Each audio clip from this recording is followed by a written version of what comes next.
La parole est le standard de la vie spirituelle. C'est la Bible qui est le standard. C'est pourquoi Jésus a dit, je suis le chemin, la vérité et la vie. C'est cette Bible qui est la vérité. Toute logique et doctrine qui sont différentes de la parole sont erronées. On est maudit si c'est différent de la parole. Il n'y a pas de raison. Pourquoi? Car c'est Dieu qui l'a dit. Or, si les prémices sont saintes, la masse l'est aussi. Et si la racine est sainte, les branches le sont aussi. Qu'est-ce que cela veut dire? Jésus est saint, tu l'es aussi, c'est ce que ça veut dire. Autrement dit, la racine est sainte, la branche l'est aussi, et on explique la raison pour laquelle la branche est sainte. Pour quelle raison? Il est écrit que la branche de l'olivier sauvage est coupée et hantée à l'olivier franc, n'est-ce pas? Lorsque la branche était chez l'olivier sauvage, elle recevait sa graisse et grandissait, feuillait et fleurissait en recevant ce que donnait cette graisse. Et maintenant qu'on a brisé la branche et a hanté à l'olivier franc, il est écrit qu'il a placé au milieu de ceux qui reçoivent la graisse de l'olivier franc. Puisque la racine de l'olivier est sainte, bien que ce fût un olivier sauvage, lorsque la branche est hantée à l'olivier franc, elle est sainte également. Dans le livre de Colossiens chapitre 1, verset 13, il est écrit qu'il nous a délivrés de la puissance des ténèbres et nous a transportés dans le royaume du Fils de son amour, c'est-à-dire dans le Fils. Tout d'un coup, on est entré dans le royaume du Fils de son amour, le Fils est Jésus, c'est-à-dire on a eu la rémission du péché en Jésus. N'est-ce pas? Alors, où est-ce qu'il m'a transporté après qu'il m'ait fait sortir, moi qui étais dans le territoire du monde, où j'étais saisi par le prince de la puissance de l'air et des ténèbres? C'est en Jésus. N'est-ce pas? Dans l'autre Bible, le prince de la puissance de l'air représente ce monde. Le monde qui est en Jésus représente le monde éternel, n'est-ce pas? On parle du monde qui est en rapport avec le péché et du monde qui est en Dieu, c'est-à-dire le monde sans péché. Est-ce que vous comprenez? En d'autres termes, il y a le monde qui est dans la loi et le monde de la loi du Saint-Esprit de la vie en Jésus.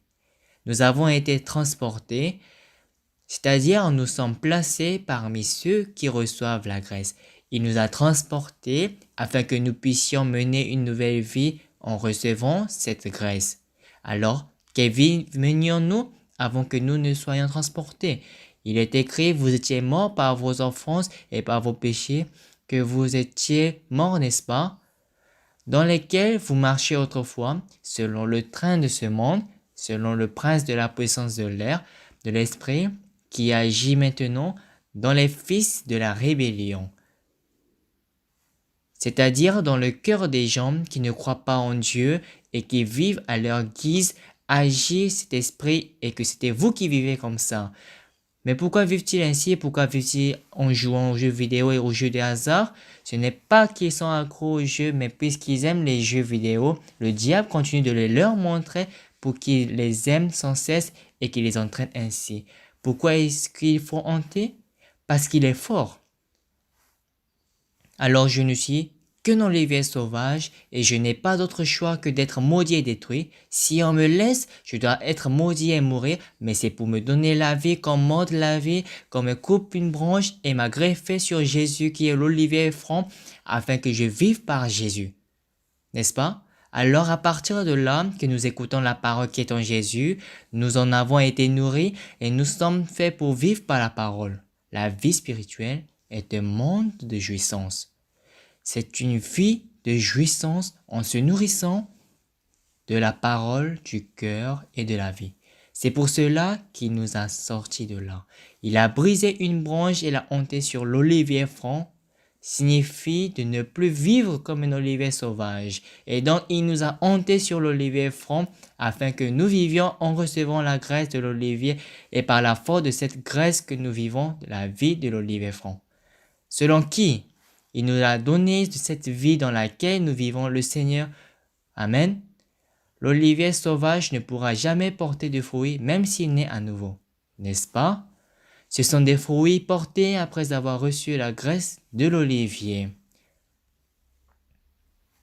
C'est le Seigneur qui nous a transportés par là pour que nous recevions la graisse de l'olivier franc. Il a fait grandir et a donné la graisse et a donné même le fruit. C'est pour mener cette vie qu'il a sauvé, vous et moi, et nous a hantés à Jésus-Christ qui est l'olivier franc. Amen. Que vous viviez désormais par la grâce de Jésus.